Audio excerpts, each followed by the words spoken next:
Lula viajou à Índia para participar da cúpula do G20, ele vai ser nomeado presidente do grupo. Só que em função das chuvas do Rio Grande do Sul, essa viagem tem sido bastante criticada e comparações com comportamentos do passado de Bolsonaro estão sendo feitas. Comparações compreensíveis, mas injustas, porque são situações de Lula e Bolsonaro diferentes. Só que a Janja piorou muito as críticas porque ela publicou um vídeo nas redes sociais, que depois foi apagado em função da polêmica, dizendo namastê e falando que iria dançar no seu desembarque à Índia. Eu entendo que a Janja quer ressignificar o posto de primeira-dama, mas antes de mais nada, ela precisa preservar e zelar e cuidar da imagem do Lula, ainda mais diante dos bolsonaristas que adoram esse tipo de polêmica. Na sua opinião, as comparações com Bolsonaro são justas ou injustas? E Janja, ela atrapalha o Lula? Ela deveria cuidar da imagem do presidente? Deixa o seu like se você concorda comigo que a comparação é injusta e se inscreva no canal. O vídeo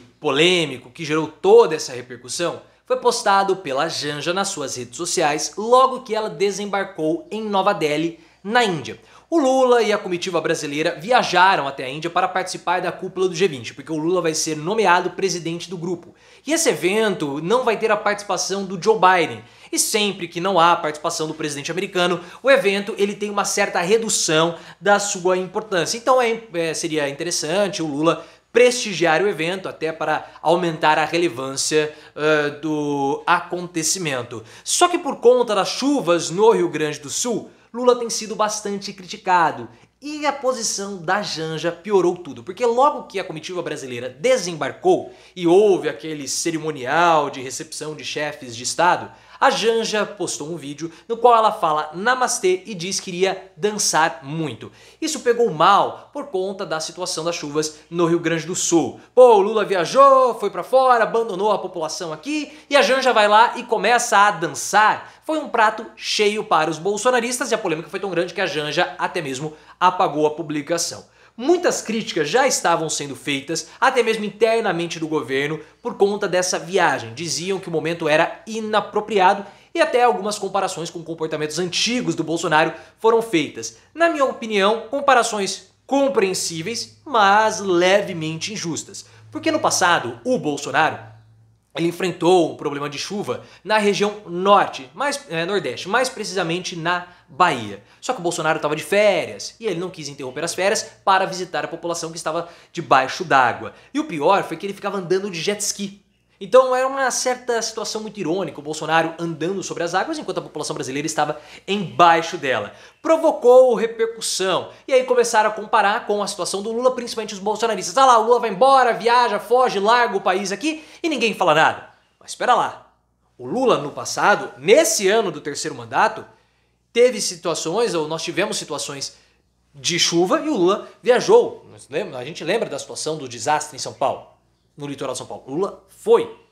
Então é uma comparação que você fala, pô, são diferentes, existe uma má vontade, claro, por parte principalmente dos bolsonaristas. E a comitiva do Lula, o próprio Lula, os petistas, poderiam justificar a viagem dele. Falar assim, olha, o Lula está com problemas físicos. E sim, o Lula está com um problema de locomoção, principalmente por causa de dores no quadril. Ele vai passar por uma cirurgia depois que ele voltar dessa agenda internacional. A comitiva do Lula, que viajou junto com ele para a África do Sul recentemente, relatou muitas queixas do Lula e dificuldade de locomoção. O próprio fala abertamente sobre as dores que ele tem. E naquele vídeo dele comendo jabuticaba ficou muito claro que ele está sim com um problema de locomoção. Ele estava todo durão para andar, porque ele já tem problemas no quadril. E esse problema dificultaria uma viagem a uma área afetada como está o Rio Grande do Sul. Você fala, mas uma viagem à Índia? Existe também, se quiser pode falar, mas o avião presidencial ele é muito confortável, não seria uma viagem tão sentida assim, apesar da distância e o momento histórico força o Lula ir até o G20, porque vai ser um evento esvaziado sem a presença do presidente americano e é uma data única porque o governo brasileiro ou o Brasil vai assumir a presidência do grupo. Então é importante essa viagem para uma posição internacional do Brasil, para os nossos interesses geopolíticos. É um momento único. Tudo bem que no passado Lula cancelou uma ida à cúpula do G20 por conta de uma situação muito semelhante lá para 2010 aproximadamente. Só que não havia esse cerimonial de presidência do G20. Então são momentos diferentes. O Lula poderia ter adiado e assumido em outro momento? Poderia, mas há um simbolismo por trás disso que justifica essa viagem. Então assim, há diversas justificativas que poderiam ser apresentadas. E aí iria depender da pessoa aceitar mais ou aceitar menos essa viagem, a não ida para o Rio Grande do Sul. O problema foi causado pela Janja, porque os bolsonaristas eles gostam muito de espizinhar a Janja, até porque eles precisam promover Michele Bolsonaro. Teve até um rapazinho do MBL fazendo comparações, não, a Janja é mais bonita, a Michele é mais bonita, ela protege o Bolsonaro, não protege nada o Bolsonaro. Esses caras do MBL, eles não têm ensino superior, fugiram da faculdade porque eles se achavam mais inteligentes do que o próprio ensino superior, são os fracassados, os frustrados, porque eles ficam revoltados que não passaram na Universidade de São Paulo. E falam um monte de groselha. Onde Michele preserva o Bolsonaro? Michele tá passando rasteira no Bolsonaro. Michele vai jogar Bolsonaro aos leões para ela poder escapar da prisão, preservando o capital político. Então é uma grande bobagem. Só que o vídeo da Janja soou como sendo um deboche às pessoas que estão passando dificuldades lá no Rio Grande do Sul.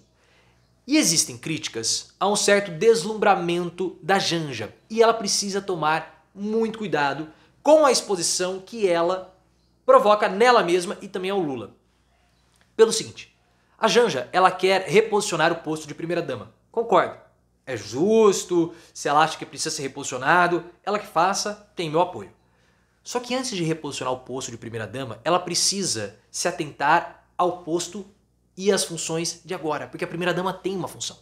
E a função da primeira-dama, no caso da Janja especificamente, né, é cuidar do Lula. E quando eu falo cuidar do Lula, não estou falando de cuidar como esposa, não. Cuidar de modo institucional, pelo cargo de primeira-dama, pelo posto de primeira-dama. Cuidar para evitar que o Lula se exponha de um modo desnecessário. Cuidar da imagem do Lula. Ter um carinho para evitar exposições, até mesmo declarações e entrevistas, como aquela que ele falou do Moro, lá no Portal 247, e da live que ele falou sobre a transparência do STF, do voto secreto. Aquilo pegou mal. Então é importante a Janja preservar a imagem do Lula, cuidar, porque em outras viagens internacionais já ocorreram problemas com a Janja, um deslumbramento, ficam falando que ela é esbanja, nada que é positivo para o governo, até porque os bolsonaristas adoram esse tipo de situação. Os bolsonaristas, eles trabalham muito com as imagens, com os vídeos e com potenciais ou supostas hipocrisias vindas da esquerda. Ah lá, quando é o Bolsonaro é assim, mas quando é o Lula, passam pano. Eu detesto essa expressão, mas eles falam, passam pano. Jogam com essas falsas comparações, distorcendo a realidade. E eles gostam de fazer isso, sabem fazer isso muito bem. Por isso que a Janja, ela tem uma função importante e estratégica. Mais do que reposicionar o cargo de primeira-dama, ou posto de primeira-dama, porque não é um cargo, não é um posto, é importante que ela preserve a imagem do governo. A imagem do governo. Isso é um papel essencial que ela tem em mãos.